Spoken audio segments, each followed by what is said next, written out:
નમસ્કાર મિત્રો, હું છું બ્રિજેશ વ્યાસ અને તમે જોઈ રહ્યા છો અમારું યુટ્યુબ ચેનલ વ્યાસ એન્ટરટેનમેન્ટ.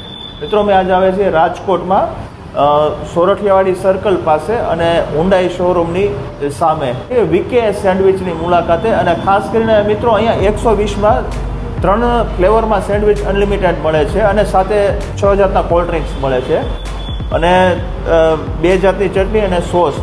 તો આજે આપણે ટેસ્ટ કરવા માટે આવ્યા છીએ. આનો એક લોંગ વિડીયો ખૂબ ટૂંક સમયમાં આપણો આવી રહ્યો છે. તો તમે જો અમારી ચેનલ ઉપર નવા હો તો સબસ્ક્રાઈબ કરી લેજો અને પ્લસ તમારા ગ્રુપ, ફેમિલી અને ફ્રેન્ડ સર્કલમાં શેર કરજો. જય હિન્દ મિત્રો, જય ભારત, જય કમળામાં, જય દ્વારકાધીશ.